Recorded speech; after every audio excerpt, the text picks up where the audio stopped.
From the Autoline studios, here is your host, John McElroy.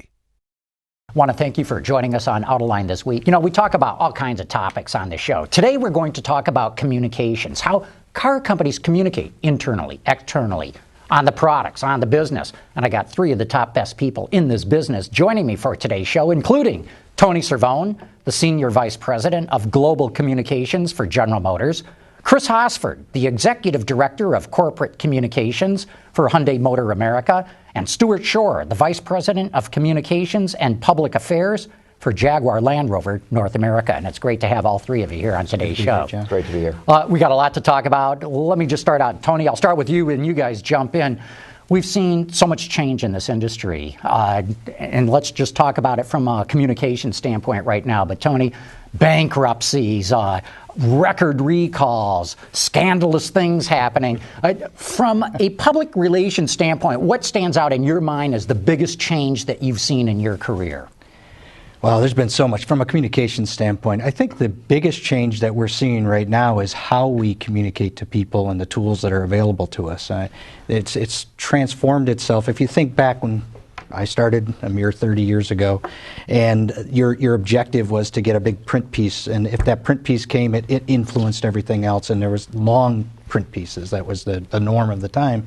To today, where we're really storytelling in bits and talking and building stories online and having the ability to follow how people follow your story and what they do with it. Are they really interested? I mean, if we printed something in the New York Times, it was great, and it still is great.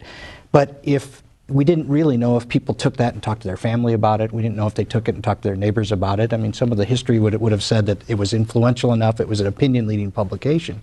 But today we can actually see where they're sharing stories and what they comment on and what they say about them and how engaged they are in a story.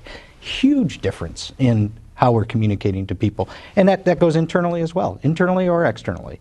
And allowing yourself to get that feedback, that mechanism, that's part of the communication model that we all learned about in school with, you know, beginning with a message and then getting the whole loop around to feedback. Well, now you get it in real time and you get it instantaneously. It's fantastic. Chris, your viewpoints on what's changed since you started. I think something's totally different, and that's the way you talk.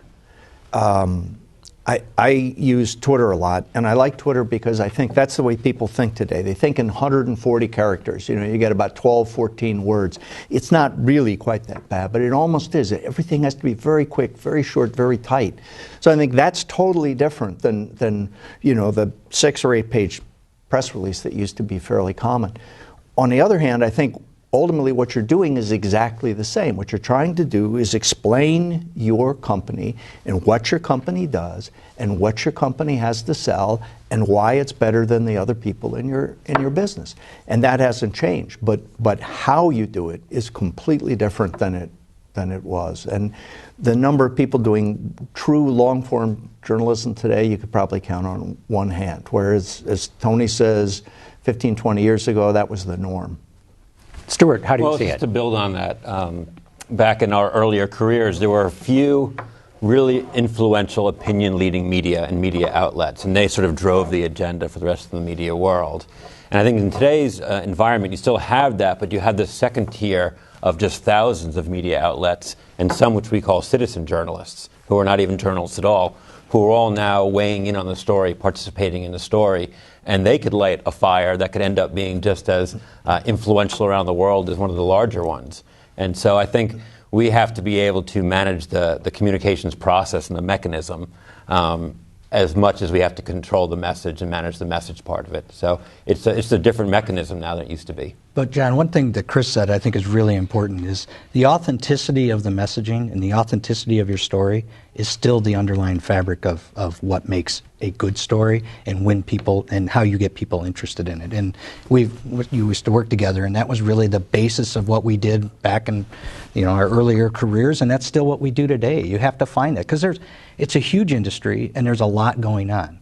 But we're in an environment today that has so much more noise too. I mean, just think about the explosion of cable channels and how many different outlets are now available to us, as Stuart said, how many citizen journalists are out there and everything else. If you're not having authentic communications, if you're not really opening the doors to what your company's really about, and you're just kind of putting something out there, it doesn't resonate and it doesn't move reputation. And in the end, That's all what we're talking about doing, is we're talking about managing reputation, managing employee engagement. It's really those two levers. As you've all talked about, you can get this feedback on a real-time basis. How has that changed your job? Because I got to believe you're getting inundated, just as the rest of us are trying to consume all the media that's out there, like you said, Tony, this explosion of media outlets. But what about from your vantage point of getting that instant feedback? How do you manage it? How do you accurately assess it? I think it's really helpful because you don't have to wait. Back in the old days, you would literally wait until the next day when the paper came out. You would wait for a physical paper to arrive at your office. Today, you find out 2 minutes after an interview is done, you see a tweet, you see a post on Facebook, you see a picture on Instagram, you see all these things, and it's almost instantaneous. But one of the great things it does is by the time that paper is printed, that paper lives forever. But an online story can be changed very quickly. So if there is a mistake, as opposed to a difference of opinion, you can get that mistake fixed very quickly. By the time the paper was out, it was done. And whatever was in that paper was perceived to be correct and accurate, and it wasn't always, frankly. It's interesting because we also now have the tools in our hands to respond to miscommunication or misunderstandings or just outright incorrect information. This is something that I think started at Chrysler with their Firehouse blog, where we all of a sudden now as communicators have a tool to instantly tell our side of the story to thousands of journalists in a few moments, as well as to employees and retailers and other stakeholders, just by putting out our own message online in a very direct manner, where in the past we might only have the tools of working with the media to help get the story out. Now we have some direct channels, and that's just an extra tool in our tool belt. Yeah, another piece of this, though, that's maybe a little bit less immediate reactive piece of it is the ability to aggregate data, though, and to be able to take just mountains of information and not only the instant feedback, but taking it and aggregating to see what is really resonating, what's making sense, what people are interested in, what they're talking about. Are you part of that conversation? And that aggregation is hugely important. And communications for decades has been arguing, how do we measure our worth? What do we do? And you know, we always lost the argument when it came to marketing and what their measurements were and how people responded to certain ad buys and things like that. And today, working together, it's not us versus them in marketing, it's working together in terms of what is resonating, what stories are out there, how are people talking about our business, and then bringing those two pieces together to say, are they thinking positively, are they thinking negatively, what challenges do we have? But really, John, I mean, when you open the story or open the show today, you talked about all the big news items, if you will. But man, talk about opportunity in this industry. This is the best time to be in this industry. There's more change going on today, and there's just as much opportunity to tap into that enthusiast who wants something to drive something like a Corvette or a Camaro. But there's just as much interest in being able to talk to somebody about their connectivity and how they're using a car. And you just did something on the radio the other day about, a couple of weeks ago, probably now, maybe even a month, but about voice recognition and where that's at and how much more progress needs to be made there, but how much progress is being made. That's just phenomenal time. When you talk about aggregation, explain exactly what you mean. So you can take information from all of these sources, all these digital sources, and be able to bring it together and say, okay, which pieces are the same? What themes are resonating? What is going on? And then what are they doing with that information? Are they taking that information and sharing it among their peer groups? Are they moving into discussion platforms about that information? And you take all of that and you can begin to say, okay, this is what people are really interested in. This is what's really authentic. Here's where we play. Not, well, they're interested in here and we stand for this over here, so we got to figure out how to go over there. No, it's really finding the avenues where you have like-mindedness and building on those. It's a phenomenal tool today that we never had before. We used to make a lot of assumptions. We made a ton. About how media were responding or what people were saying or how the public is reacting to a given story. Right. Now we can find out almost instantaneously. Nonetheless, Chris, this has got to have changed the corporate relations staff or organization to be able to monitor all this. Oh, yeah, I would say that monitoring went from sort of 5% of my attention to 40% of my attention, because it allows you, as Tony said, one, you want to stay in conversations that people really want to have. If people aren't interested in autonomous driving, you can have the greatest technology and the most interesting stories, and it won't it won't get any traction. People just won't be interested. But you can see that very quickly, and you can watch it change, and it changes amazingly fast. Things that people aren't interested in on week 1, by week 4 they're interested, and by week 6 they've lost complete interest and care less. And so you watch this peaks and valleys, and it happens so quickly, and it's much easier. It's a little expensive, but it's much easier to kind of keep tabs on all of your competition than it used to be. So you can see where they are, and you can see sort of where their mind share is in terms of the media coverage in a way that was not impossible before, but took much more time and was vastly more expensive even 5-10 years ago. Stuart, how do you parse through all this? As you've said, you've even got citizen journalists, as you talk, weighing in on all this. How do you go, this person doesn't matter whatsoever, and yet on the other hand, maybe they raise an issue that catches fire? How do you really determine, once you've got all this information pouring in, that you can monitor how your message is resonating? How do you make sure that you're really concentrating on that reaction in the media that matters? Well, you have to put aside your previous prejudices, first of all, and just open your mind to, there may be people out there who are very influential that you don't even know, and you've never dealt with before, or you've never heard of. And I think there was a tendency in the past to be dismissive towards voices that you didn't know or didn't automatically resonate. Now today, you've got to do a little bit more research. You've got to find out who's got this audience, where is their audience, how are they reaching them, and you probably have to respond a lot more than you were willing to do in the past, which means you've got to do a lot of one-on-one communication, often with journalists or people you don't even know, whereas in the past you could build a relationship with the journalist, and you had a rapport. Now it's got to be much quicker, and you've got to be much more open-minded about who you're going to deal with. And you also have to realize, though, that things come and go, and that's probably what we all do. Is there's flashes, and you have to be willing to sort of let that pass sometimes, as compared to engaging in every single one of them and sometimes stoking the flames or keeping the debate going. Sometimes you just have to have thick skin and let it go. Tony, as a member of the media, sometimes I look at what my colleagues are covering and I go, really, you think that that's important? And I got to believe that you guys are going through the same sort of questioning as to what do we ignore, what do we have to really get into, or what do we just do whatever? How do you parse through all this to know this is what we've got to react to? So John, this is going to sound like I'm corporate speaking this, but I'm not. I mean, the reality is the more we know about our customers, and the more we know specifically about what they're interested in, and who they are, and how they get information, et cetera, the more we are talking in the same terms that are important to them. I mean, I think in the past, this auto industry had a press corps, which it follows the industry, and a lot of times it was about one-upsmanship across town, or one-upsmanship across, into another country and another foreign competitor.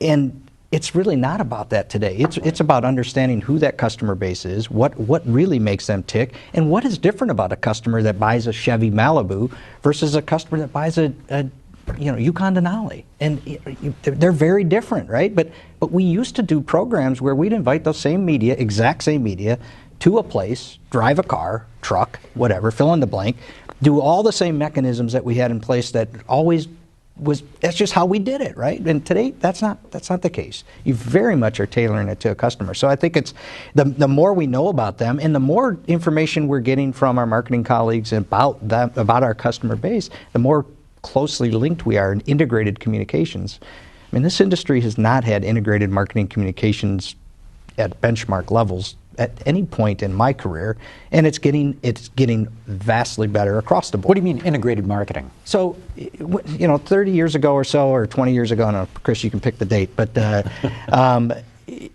promotion that you did around marketing was promoting the marketing campaign. And today it's much more sophisticated. It's who is the customer, what makes them tick, what pieces of the story need to be told through communications and dialogue, and which pieces of the story can be told through merchandising, in other words, getting them to drive consumers to drive the vehicle. Where do they intersect? And I mean, we were out in LA and we just had the Find New Roads driving launch of the Camaro, which was the hook of it, but we had 4,000 consumers in that program that was linked with marketing and the regional marketing organizations, as well as the advertising buys in areas, and the merchandising guys. So we go down and we did something in Texas, and there was a NASCAR race, and we allowed people to give away tickets to the NASCAR race, and it was just totally integrated, and it was a completely different experience for the media, for the traditional media, for the new media, and for the consumers all together. That's just different. It just wasn't done that way. I think it actually probably was done that way back in 1950 and 60, and then we kind of lost into the press corps. It sure wasn't in the 70s, 80s, and I remember starting out my first public relations agency. We hated the marketing agency. We hated them, and they hated us. I'll never forget walking into a meeting and sitting down at a table, and they sat on one side, and we sat on the other, and the client sat at the end of the table, and within 5 minutes we were fighting with each other. Absolutely fighting. And it wasn't about the client's business. It was about who's smarter, who's better, because the belief was that the pie was so big, and the more one side got, the less the other side got. And it's totally changed. Our agency of record, Ketchum, meets with our marketing agency in Ocean every week. They're probably on the phone every day. We meet with our marketing counterparts every day. Our quite intentionally, when our new office layout was set up, our public relations agency was put right next to the marketing agency. And there are days when you can't tell where one stops and the other starts. It's the only way to do business now. Yeah. Every initiative has to have all of its levers being pulled in order to be effective and to compete. And so you've got to have direct marketing, event marketing, advertising, public relations, direct mail, social media, everything working in a cohesive unit towards one cohesive message out to the customer. And if you don't have all that, then you're missing an element of it, and you're not being efficient, you're not being as, you can't afford not to be that aggressive in today's market. This is very interesting. Listening to the three of you from three different companies, you've all worked for different car companies than you do right now. So this is an industry trend that you're talking about. Yeah, well, I think in one way, social media almost was the thing that brought us together in some ways, because it was an area that was sort of unclear in my experience between who owned it, sort of marketing or PR. In the end, we sort of both do, because we're all putting out information that people on social media are taking and sharing, essentially serving the function that we've always served with just strictly journalists, which is to try and get information out, disseminated to the public. And so I think we've all realized now to be competitive and to be the best we can be, we've really got to work together hand in hand all the time.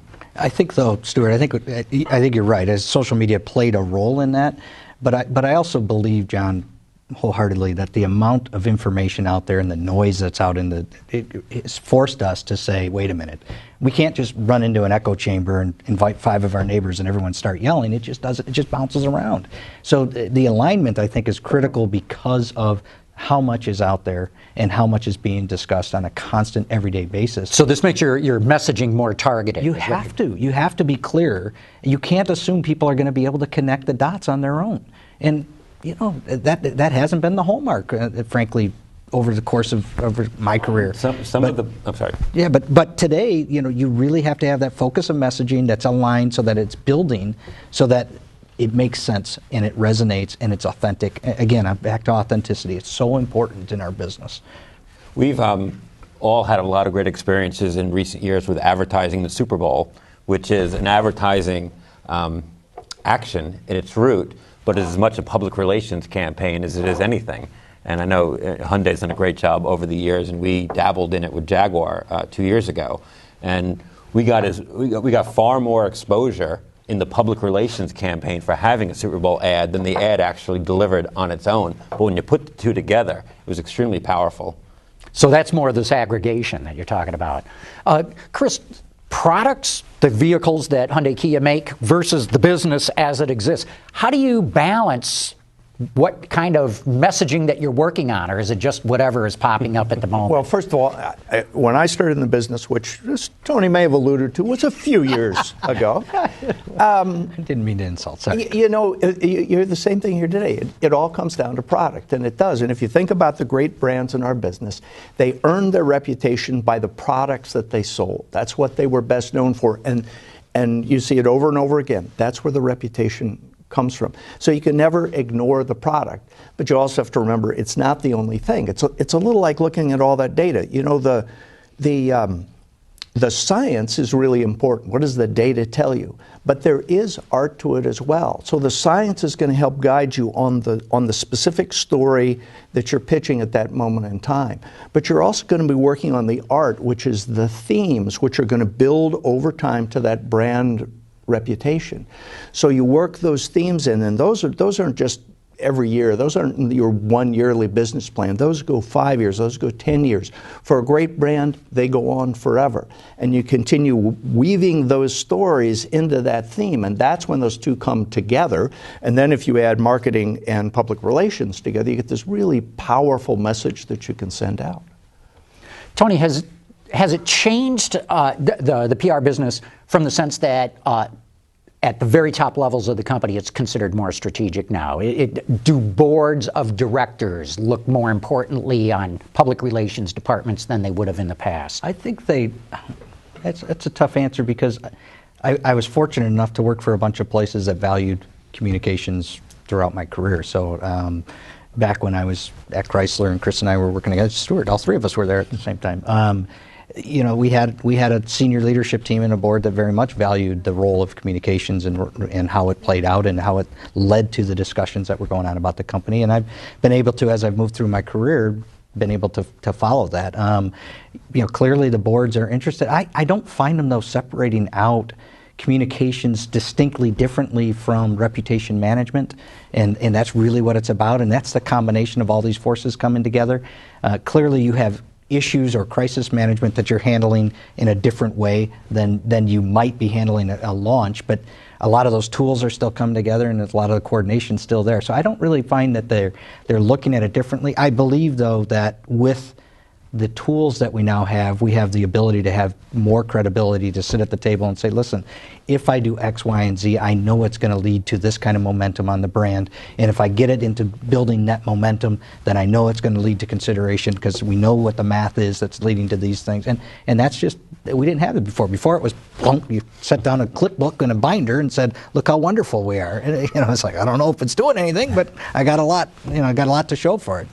But it's clear today that you can show them those linkages, and so I don't know that they're viewing it completely separately, John. And I think that most CEOs understand that one of their biggest jobs is communicating a certain message to all their stakeholders: retailers, employees, the government, the customers, and so they really value and rely on a communications counselor, which is what we are at its root. You know, to help them craft that message and help them get that message out to all the people that it's important to them. I think it's one of the most valuable things that a CEO has in their arsenal to get their job done. Yeah. Chris, is it hard to get talent to come into the public relations business? Is it difficult to get a new generation interested in what you all are doing? No, it's not. And we have a somewhat undeserved reputation inside our company as the fun department. And I'm very proud of that on one part, as long as people don't misunderstand that fun somehow means a lack of seriousness or a lack of purpose or a lack of impact. What we do is really interesting, and it's challenging because you work on a lot of different levels. If you're an engineer, God love them, you're always working on that scientific. You're always working in that quantitative area. But as communications people, we get to play in the quantitative and the qualitative areas. And we get to go back and forth, and we get to see where they overlap, and we get to see where one leads the other, because neither one leads the other all the time. So we're constantly doing all of this. And the other thing that I love about the job, and I think that a lot of people see as something that they want to enjoy, is that we stretch across a corporation. We don't just work in one area. We aren't just engineers. We aren't just financial people. We aren't just marketing people. We aren't just salespeople. I talk to all of those people every week. Every week I'm going to talk to every one of those people. So I get to see all of the corporation and how it all works together, because that helps me tell the stories that I need to tell about the company and the products that we sell. That's a great point. You guys probably do see more of the company than just about anybody else in the company. Just about, for sure. Especially with issue management, which is something we all work on. We don't know what the next issue is going to be. But when it comes up, we all of a sudden have to do a really deep dive into a given subject that we may not have ever worked in before.